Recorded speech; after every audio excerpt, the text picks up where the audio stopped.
It better be the perfect weather when I come up there soon. I will not have it. I need to get in that pool. Is it ready? It's open. It's ready. Yeah. Oh, I'm bringing my swimmies.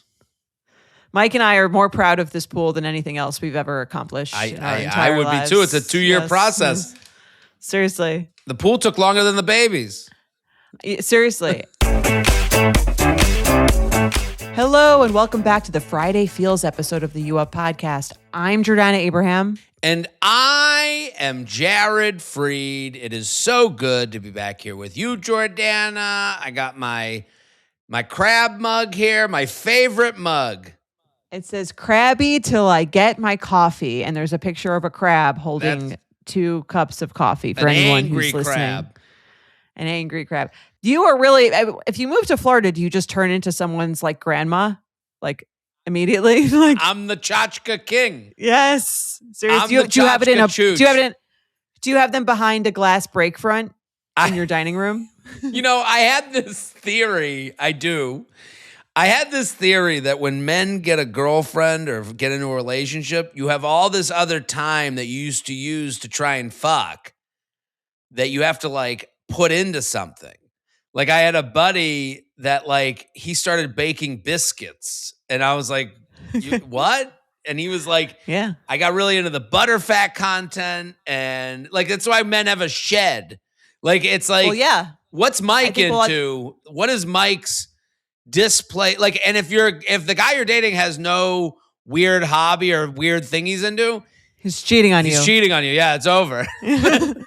Yeah, well, I think that's like how you slowly devolve into like that dad stereotype of like the Phil Dunphy for Modern Family is because you just kind of have this extra time. Mike likes running and he likes, we have this little like greenhouse thing. So he's gotten very into like plants. Really? So he is a green thumb. He's trying to. He's not doing that. So he's like researching and he's looking it up and taking some happiness from planting and seeing it grow. Yes. He's like he's gotten into the gardening situation or like wants to. He's like it's a work in progress. Right. The thing about gardening is that you spend like you spend a lot of money and time and energy on growing something that you could pick up at the store for like $2. Like you could pick up like all of the lemons that he's trying to grow, you could pick up at the store. But I guess you don't get the same sense of fulfillment. Right. Well, if you grew those lemons while on a deserted island, you would get a lot more satisfaction. You'd be like, oh my God, I made this thing. And if you do it in your yard, you're like, your shitty lemons compared to the ones done with chemicals. Right. Yeah, they're like green. Huge. Right. Yeah, they're like small and green and taste like shit. But like you grew them yourself. So there is a sense of pride in that. So yeah, what's your weird hobby? I guess I'm starting to figure out. I got to figure out where I fit in the weird hobby world. You know, my weird hobby is probably comedy. Golf is comedy's more of your job. I know, but I love doing it, and the stand up you have to like treat like a kind of like a car you're working on in the garage, like a classic car. You're like always tinkering, so I think that's like what makes a good act. I think if you force an act about like, I think if an act is desperate, it's probably hacky, in my opinion. Oh, for sure. I mean, if anything's desperate. Right. Like if you see someone, like there was like this whole thing about like Spirit Airlines went out of business. So like every comic that had a Spirit Airlines joke about how it was the Greyhound of the sky and how horrible Spirit was, like there was like all these tweets and threads about like, oh, you got to retire those jokes. And I'm like, if you have that joke, you're desperate for a laugh. Like you're desperate to there's a desperation. Like Spirit Airlines retiring shouldn't ruin your act. If it did, if you have to go, remember Spirit Airlines, you're fucked. So if you're tending to an act, it's a little bit more hobbyish. I don't know. Maybe I sound like a snob. No, I think that's when you know you've made it, when you can do things with that. It's kind of like dating. If you're dating, to bring it back to our, the theme of our show, if you're dating with a desperation, you come off like not great. If you're dating is like, I'm going to go and see if I'll have a good time. If you date like men do, let's Right. see if I have a good time. You Steve usually have a lot Harvey more said fun it with best. Date like a man. That brings me to my question I was going to ask you. I saw an article that was about how the cost of dating has gone up and people are not dating as much. Do you think that dating is a luxury good? I guess, I mean, people date in college when they don't really have any money, but I guess that's not really dating. That's more like hooking up. Right? I mean, but that is looking for love. That is looking for companionship. Is companionship like a normal good? Is it like, in economics, there's a thing I kind of like looked this up the other day because I was thinking about you and the podcast and things I wanted to ask you. And I looked up this. Well, while you're looking for that, I've always thought like I think certain kinds of dates maybe people can't afford anymore, but a date is just a hangout with someone that you are interested in sexually and maybe a relationship. So like I've always said this about guys went on a date with, like I'd rather be taken out for pizza than like go somewhere really nice that's like a flex and like I'm not sure and I feel like I owe you something. Right. Well, I guess on that subject, but I guess if we're to get heady about this, I could take you to the park for a first date. And that's actually a pretty reasonable first date, a walk at the park where no money is spent. Now, date 2, if I'm like, hey, I got this other park we could go to, you're going to go, oh, okay, well, I guess, sure. Yeah. And then if date 3, if date 2 is a coffee date, that's not great. Not great, but I think if you like the guy, you go, oh, well, we get to spend time together. Okay. He found a nice if he found a nice coffee place that sexy coffee spot. Sure. Right. And honestly, that would run you $20 for 2 people if you really think about it. And if you get to date 3 and the guy's like, hey, want to go on a walk again? Now you're like, what the fuck is going on? So at some point, right, money has to be spent. And can you actively date if you have no disposable income? You're saying for men or women? That's an interesting question too. I think women can. That's my opinion is that women can, but I don't think you'd be dating comfortably. You might feel like I wouldn't want to feel like I owed someone or be afraid that they're like, hey, let's split it. And I'm like, oh shit, the jig is up, Right. Yeah. I think that like monetarily, it's a bigger issue for men, I would say on the whole, but also women do a lot of like, spend a lot caretaking in order to like get ready for a date. That's expensive. Get a manicure, do your hair. It's time, time is money. But if a woman said to me, hey, I'd love to do dinner tonight, but dinners doesn't work. Do you want to go for a walk? I wouldn't be like, wow, she's trying not to spend money on her hair and makeup. But that could be a good excuse for not spending money on hair and makeup, No, because a woman is still spending money on hair and makeup, even if she's going on a walk with you. That's fair, but it's a different hair and makeup. Yeah. I would say like, if you couldn't afford, I don't know. If you're doing hair and makeup anyways for work, that's a societal thing that is the cost. What do they call that? The pink tax. Right. Yeah. So that being, I don't know, that being worked in already, I do think it's different. Yeah. I think like dinner dates are probably expensive. Like if I was a guy and I've known a lot of single men over the years and things like that. Like I've heard many men complain about the price of dating. I think dating for a man is more expensive, and then being in a relationship for a woman is more expensive. Because if you're in a relationship as a woman, eventually you start paying for shit. Unless you have like a very specific kind of relationship, which I don't think is like necessarily healthy. But eventually like there becomes a point when that initial phase is over and people are pretty much splitting things. At least I am. Well, After I guess Is it better to think like, because if you think of dating as like something everyone deserves, like if you think love is deserved as a walking, breathing person here on earth, or something you get with the cost of admission onto earth, I think you can still find love with no money. do you? Yes. I think so too, but I do think that would be very difficult. I think it would be easier in a certain other time where it's like, hey, we all live in the same area and you're at one farm and I'm at another farm. Or even in college, where like we all kind of have Right. no real money. Right. Well, I think money becomes a factor in who you're looking for and who you wind up dating. I think it's not taken out of the equation. I mean, what do men look for on the app? Mostly like the physical pictures, the penis does the picking, and women are looking at like are considering the job, I think, a lot more than men are. Considering the safety of the man that they are getting involved with, and part of safety is, money and financial security. Right. So, because I was like, the cost of dating going up, and I'm like, and then they're saying, well, people aren't dating, and I'm like, well, you could still find love. I agree with you, but it would be, there's a point.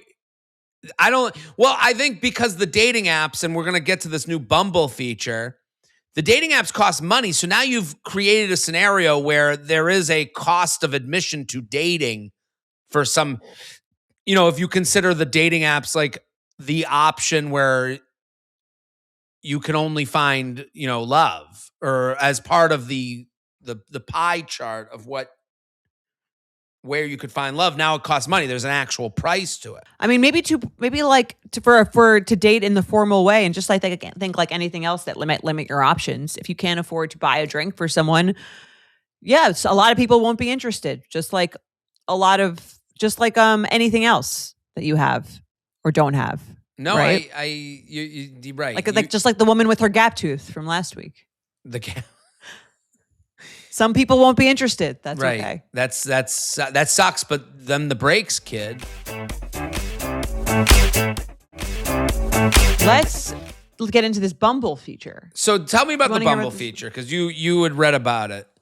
Yeah, this has been popping up around me. So Bumble, which I feel like has gone down a lot lately in popularity since, I was dating. I feel like there's a lot less people I ever hear meeting on Bumble, talking on Bumble. Well, Bumble's original premise made a lot of sense at the time. At the time, it was this female empowerment of the women have to talk to the man first, and that would allow the man to talk to the woman. And I actually thought that was a bad thing. I was kind of alone in my opinion. Well, just because it directed men to who was the most willing to fuck them. Right. Well, I've always said that about Bumble. Was the idea kind of felt like to me it was taking something that was already made easier for men by dating apps and making it like even easier. Like right, it was letting it's taking you know all the work away from men. Yeah. Right. It kind of, because if someone messages, they don't even have to message you. Right. To deal with rejection. It was if you got 10 matches as a guy, you didn't know what level of interest those 10 had. And now this was one of the 10 going, ooh me. And now you're like, okay. Right. I'll zone in on this one of 10 I would have fucked. Not to be too plain about it, but that's the truth.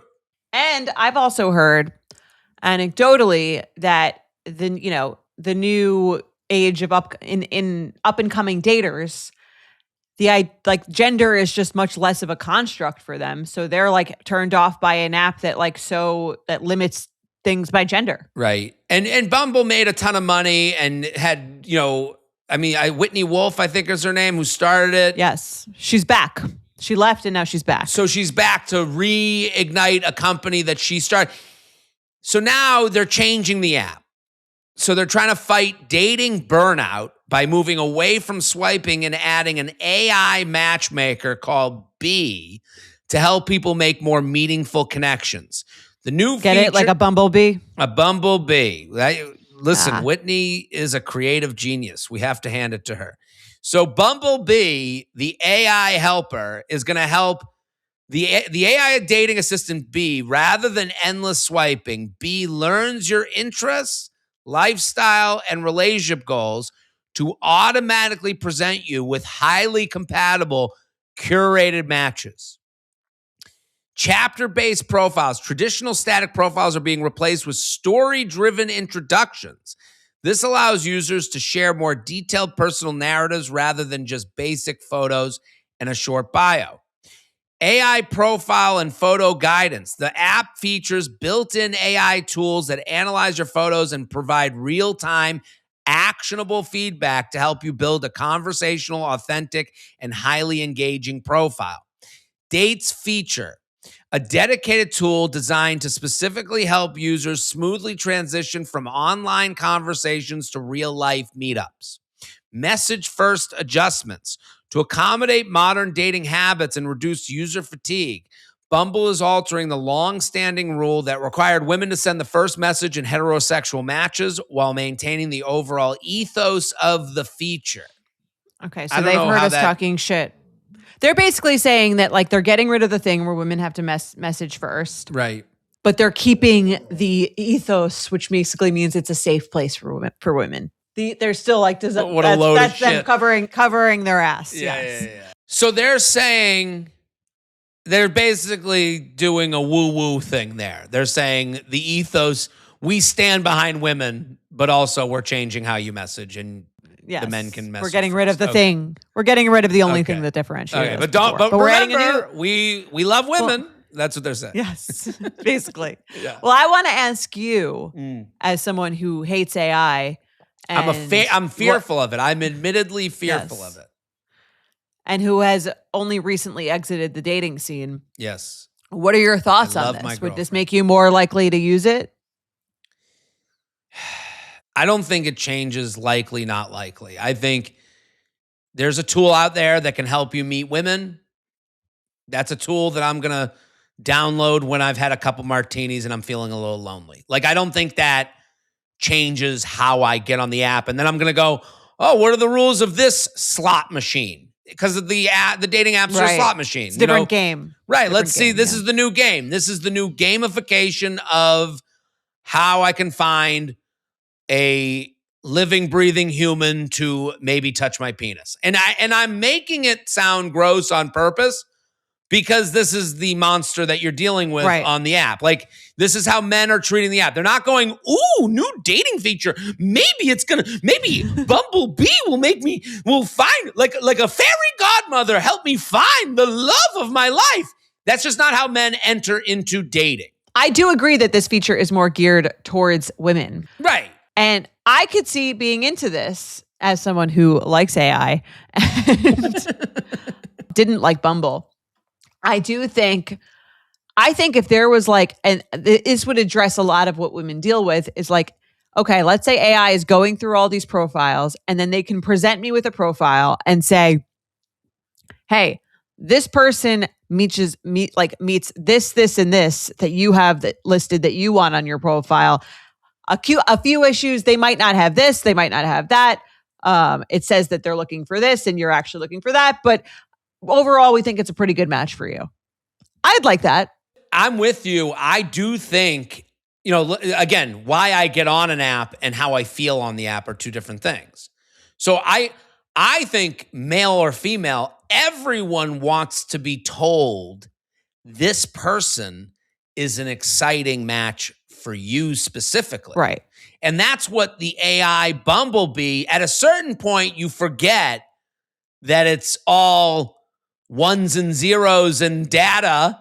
And you go, oh, the Bumblebee thinks that we'd be a match. And someone 5 years from now will say at their wedding vows, the Bumblebee told me that we were going to be together. This will be a fun story at a wedding. Right. That AI is the reason we are all here tonight. Give it up for Bumblebee. And they're going to show a picture of Bumblebee, and it's going to be a little grandma bee with little glasses. I'm sure they have a fun, cute Bumblebee. Do we have a picture of Bumblebee? Do we have a picture of this matchmaker? I mean, people, is there a mascot? If they don't have a mascot, Whitney Wolf, Was she too busy on the beaches of Ibiza to come up with a mascot?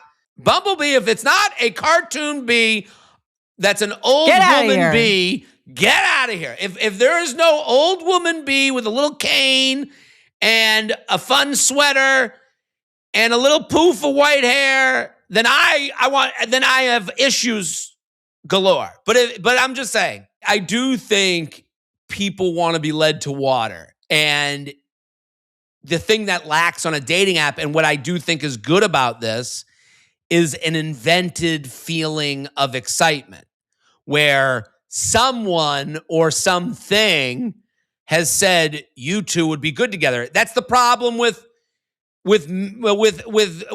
matchmaking, or not matchmaking, with setups. Sometimes setups are, hey, I got this guy. Do you want to meet him?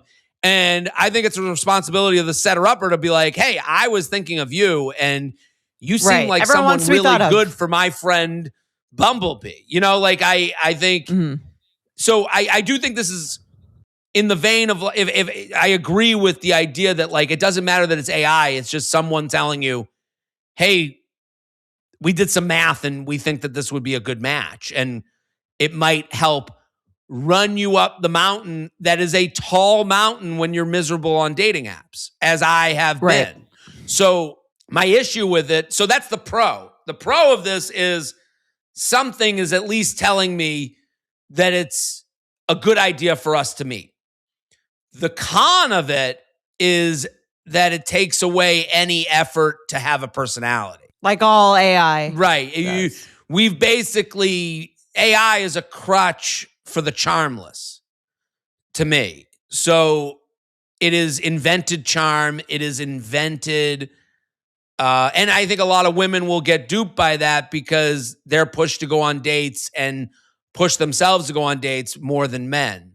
They go, well, I'm not attracted, but I'll go because Bumblebee said that we're a good match. And why wouldn't I? How can I turn that down? Because my mom will say I'm not trying. Like, I think a lot of women will be duped into dates with more men that maybe underwhelm them on the date based on their profile. Whereas I think men are still like, what do the pictures look like? That's the yes or no. I don't need an assistant to let me know. Hey, Bumblebee, will she make me hard?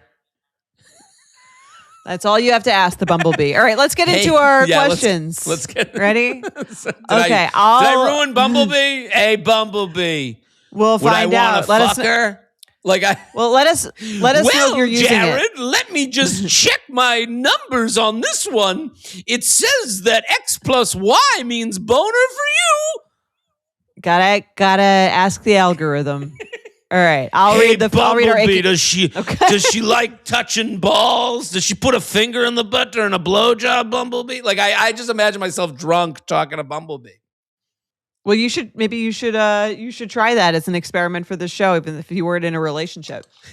Right, if I wasn't in a relationship. Well, Jared, I have done the math, and yes, she doesn't mind a little poo-poo under her nails when she puts a finger in your butt during a blowjob. Like, honestly, AI could probably tell you that about most people. Sure. That's probably the field AI, on field. It'll be like, all right, I digress. I'm sorry. Have I ruined the show? That's okay. A little bit. It's all right. Oh, no.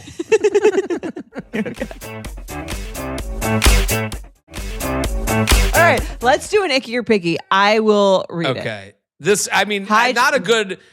My rant just now is not a good prelude to this next email. I'm good setup for this one. Yeah, I'm sorry. This one, I read it to Emily. It gave her the heebie-jeebies.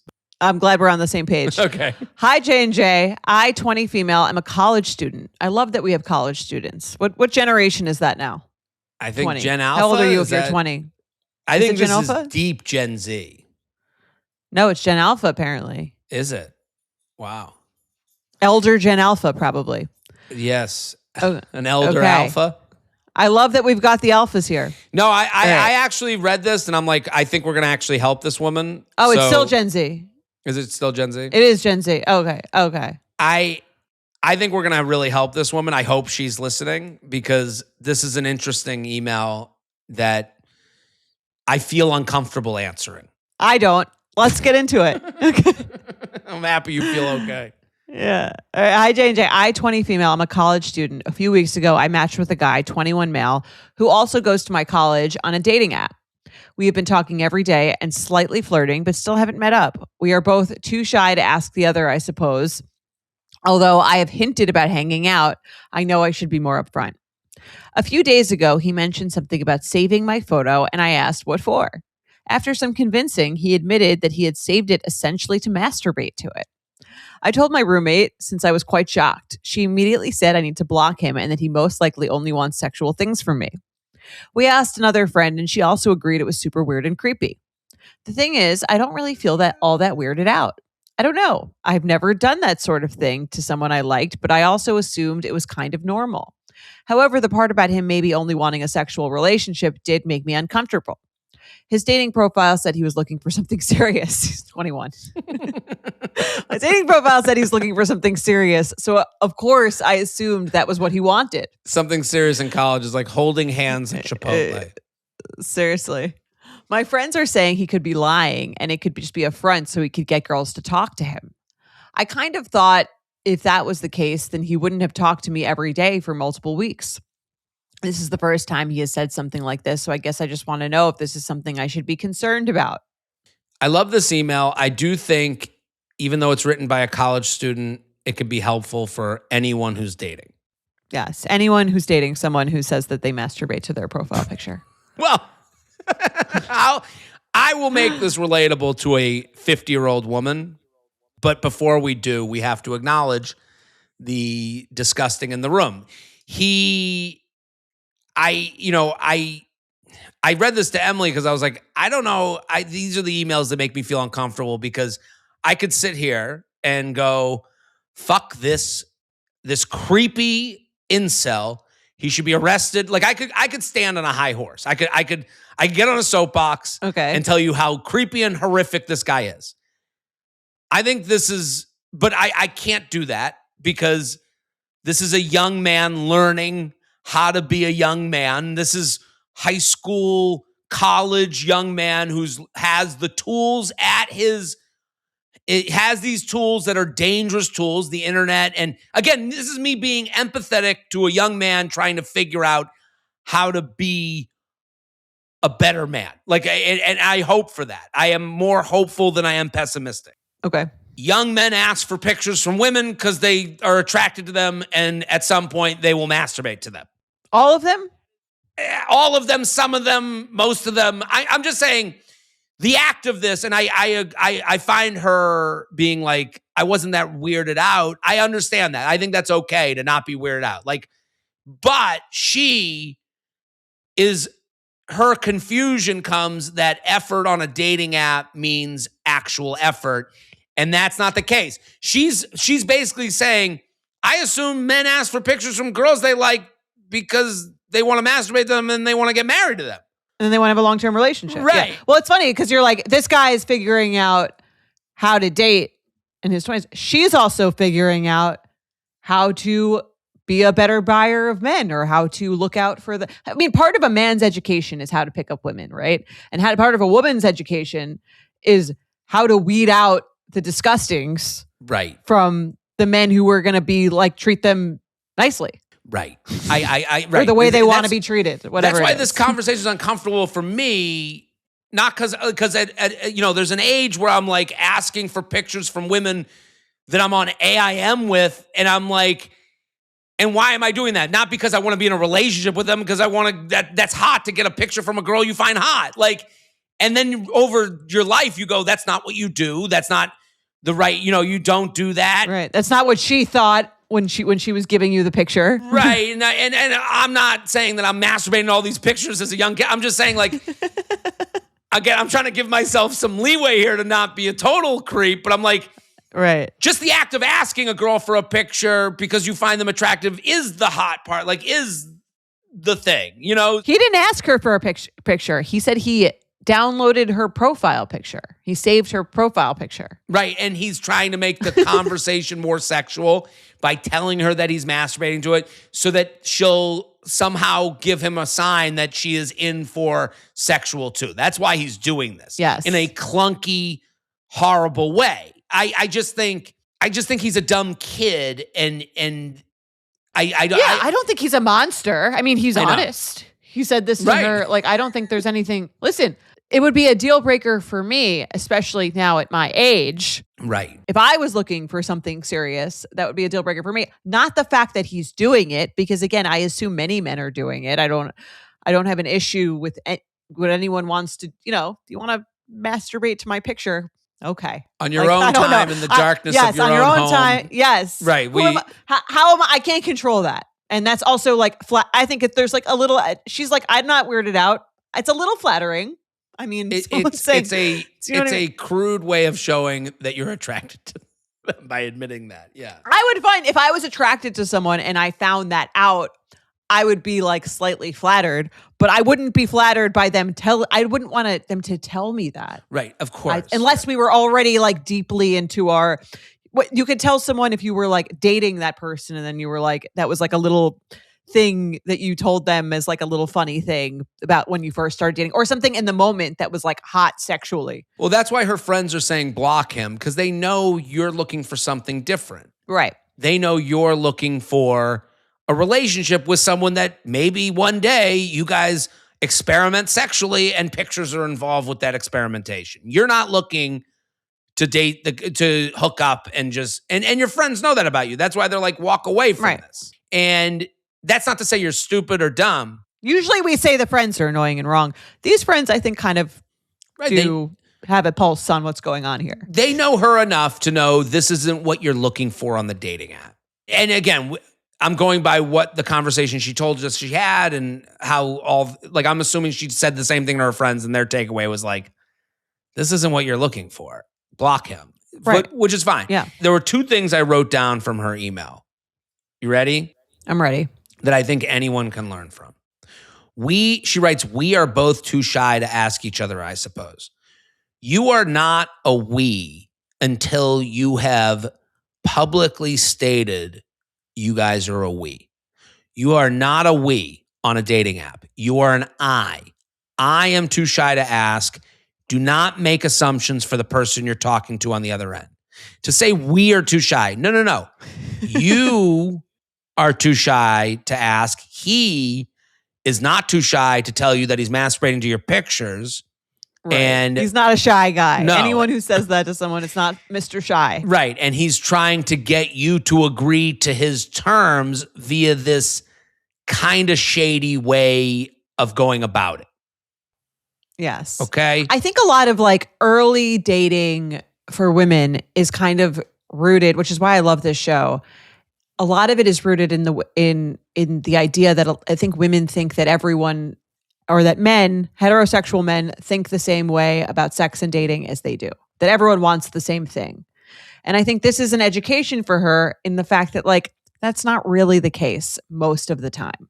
There are men who do think and want the same things as women, but like part of a female's dating education is learning that most men are animals. Right. Well, animals, I agree with that. Animals in the way this guy, like let's make this guy, if you're listening and you're like, this guy's the most horrific person alive, you're not going to be happy with this conversation anyways. But I'm saying, if you take it an empathetic 21-year-old male who is a child, in my eyes, and learning how to kind of operate in the world, he is, and it says on his profile, I'm looking for a long-term relationship. His strategy is fuck first and ask questions later. Yeah. He's working at fucking first. He may think he wants a long-term relationship, but he gonna fuck first. So that is kind of his route towards that. She is, well, we'll go out and we'll get to know each other and then maybe we'll exchange pictures, and that's what you do when you're, and I'm saying his version is backwards from your version. Yes. You guys don't want the same things. So keep that in mind. Yeah. And I would also say actions on a dating app are not actions to get to know you. They are actions to get what you want. And right. You're in college. Go meet people in person. I know. I hate to say that because I'm like, maybe she should go talk to Grandma Bumblebee. No, I mean, I do think it's like college is one of those places where like everyone is very similar to you that you meet anywhere. No, I'm with you. It does make me sad, the idea to be like using dating apps in college, a place where like everything is an in real life interaction or can be. You're with your friends all the time. You're going out all the time. You're in class all the time with people who are of the same education level. And like, there's just like, talk about Bumblebee. Like, this place is curated for people just like you. Yeah, I mean, I'm with you. I don't want to tell her she has to delete the. I would say encourage. I think we're both encouraging her. Delete the dating app and try it. You know, just because you've deleted the dating app doesn't mean you're out of the game of trying to date. Like, and I agree with everything you said. Like, everyone around you, the fun part about being on a college campus is you have a lot in common. And you can say, hey, what's your major? And now you've started. Yeah. Hey, what's your major? You can't do when you graduate. Was that your line in college? Yeah, why not? Hey, what's your major? What are you studying? What was your major? Economics. Oh, because it was the only business degree that didn't require a GPA. Okay. So I could be in the Smeal College of Business without having a 3.0 GPA because the first semester I was there, I didn't even know how to like sign up for classes. Like I was like 3 weeks in and people were like, you don't know how to sign into the. Were you just not going to class? I was, but I just didn't know how to like find the material. There was like this online, you know, the Bursar. I was like, people were talking about the Bursar. I'm like, what the fuck is the Bursar? They're like, we're a month in. How do you not know what the Bursar is? I was like, what? Penn State's finest. Yeah, I love right. it. I'm just a big fucking idiot. So let's do another email. You ready? Yeah, let's do it. Jordana and Jared, longtime listener, first time writer, big fan of the podcast. You guys genuinely make my days more enjoyable. That means a lot. Thank you. So here's my question. As background, my husband and I got married last year. We had been together for 5 years at this point and have 2 kids together. Months before the wedding, I told him I was writing my vows and was excited for him to read them before the ceremony. I had this whole romantic vision of him reading my vows while getting ready before seeing me walk down the aisle. The morning of the wedding, I left my vow booklet with the rings at the hotel where he was staying so he'd for sure see them. I was expecting to see his vows somewhere waiting for me too, but nowhere to be found. Days after the wedding, I found out that he hadn't finished his vows before the ceremony. What upset me even more, though, was that he also hadn't read mine. His reasoning was, I thought we'd read them together at a separate time, as if I had accidentally left them in his hotel room. We actually never exchanged vows during the ceremony. About a week later, he gave me a copy of the vows he had written, but I never gave him mine. At that point, I was hurt that he hadn't shown any interest in reading the vows I had left for him, so I felt like it should come from him. I wanted him to ask. Given that we had 2 kids right away, there wasn't a ton of room for romance, and I was really excited about the sentimental value of the vows. Over time, I even rewrote and added to mine throughout the year to make them even more heartfelt. Fast forward to our first anniversary. As a gift, I made him a wedding photo book and tucked the vow booklet into the back page. I actually gave it to him about 2 weeks early because I was so excited for him to finally read them and couldn't wait any longer. He acknowledged them by saying something like, "Oh, there's a little booklet at the end." So I know he knows they're there. You forgot your paperwork. Right. You forgot your paperwork here. The receipt's in the back. Do you need it? Is this a gift receipt? Can I? So if I want to return it and buy like baseball cards? I'm sorry we're laughing at this email, but she is. We gotta help her. I have so much. Part of me thought she is the. Let me just say, she's part of the problem here. Yeah. Okay. I'm surprised this has gone this far. Part of me thought maybe he was intentionally waiting until our act. Is she in dreamland? Has she met this guy? Right. Did they just get married? Was this 90-day fiance? Is this married at first sight? You couldn't be more right. Part of me thought he wasn't intentionally waiting until our actual anniversary to sit down and read them properly. But then our anniversary came and went, and he still hadn't made a comment on them. It's now been about 3 weeks of that photo book sitting on his nightstand beside him while he goes to sleep and wakes up every day, and he still hasn't opened the vows. Is anyone surprised? The part that bothers me the most is that he saw how genuinely upset I was the first time he didn't read them. That was a year ago. Overall, we have a pretty good relationship, and I try to pick my battles to avoid rocking the boat. Should I directly ask him why he still hasn't read them when this is basically turned into a year-long waiting game, or do I avoid the conflict and decide to move on? Signed, somewhere between I do and did you read it? Jordana, do you have any thoughts on this email? I have a lot of thoughts on this email.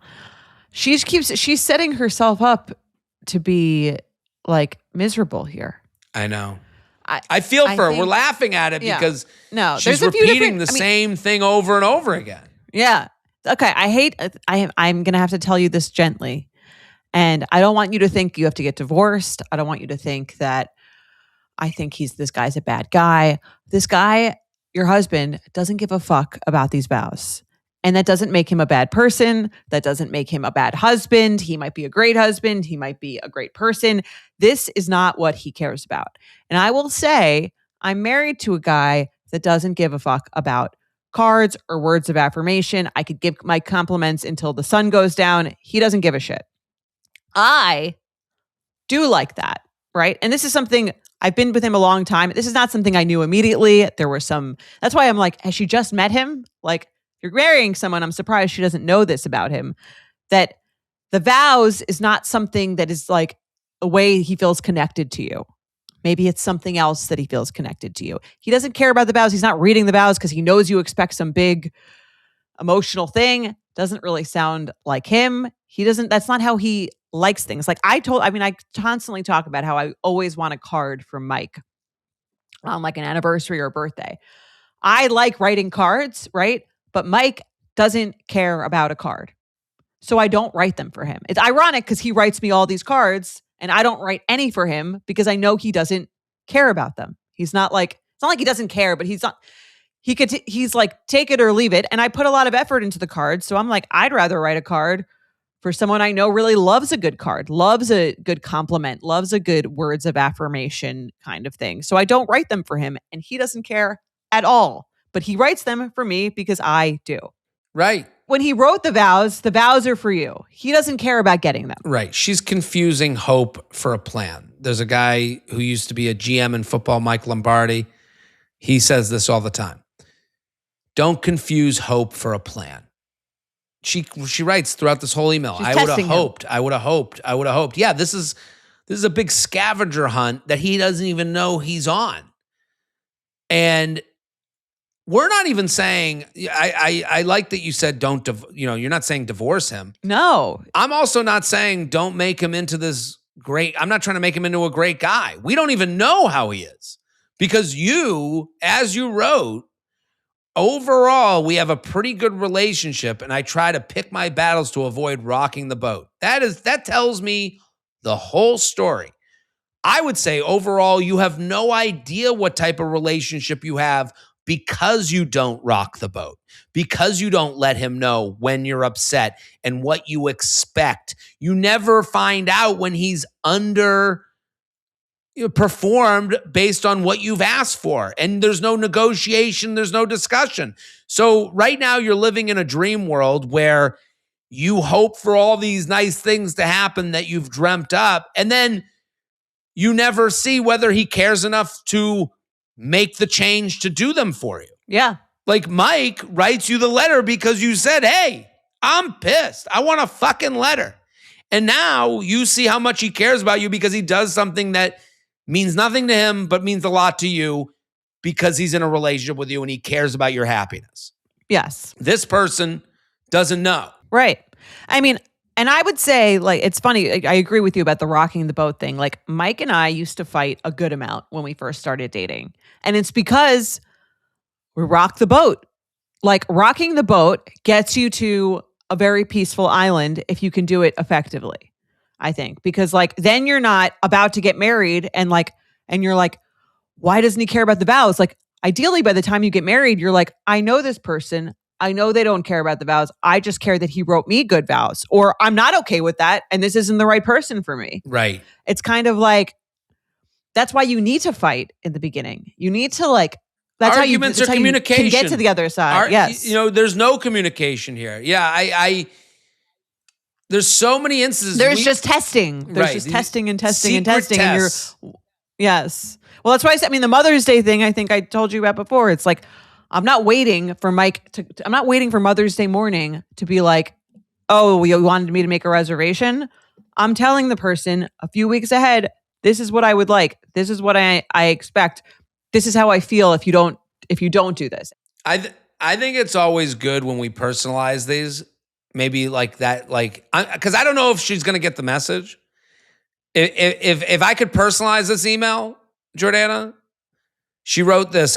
She wrote, the morning of the wedding, I left my vow booklet with the rings at the hotel where he was staying, so he'd for sure see them. Can I admit to something? Yeah.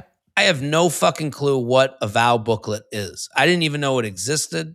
I don't even know what it looks like. I don't even know if that's a thing or not a thing. Is it a thing? Who knows? She wrote it though, but the way she wrote it is as if a vow booklet is the same as a wallet. Like, he probably didn't even see it or think anything of it. The idea, and so I'm empathizing with him, where she's like, he didn't even read it the day. I'd be like, oh, she left her shit in here.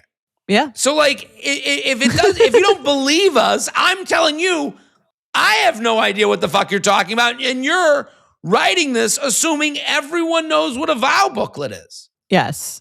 And I mean, it's okay to want to be with a man who is obsessed with the vows and wants to read you the vows and really loves reading your vows. There are guys out there like that. I mean, I'm surprised, again, it took you until your wedding day to find out that he's not that guy, if that's something that really is very important to you. However, that doesn't mean it's right or wrong, because verbally expressing your love for someone or verbally expressing how much someone means to you is not the way that everyone communicates. She and doesn't it's about want to you being okay with that. I mean, not to make this into something more, and it's something she should discuss with a professional. We are not professionals. We are not therapists. She doesn't want to be a single mom. She's got 2 kids with him, and she's down the river, and she's saying, I don't want to fuck this up because I don't want to be a single mom with 2 kids and then try and find someone again. Like, she's trying to keep this family together, and she's living in fear that this family will be broken apart by any type of discussion or argument. And I'm saying to her that that's I don't think you're going to live a happy life if you're living scared. I agree with that. Yeah.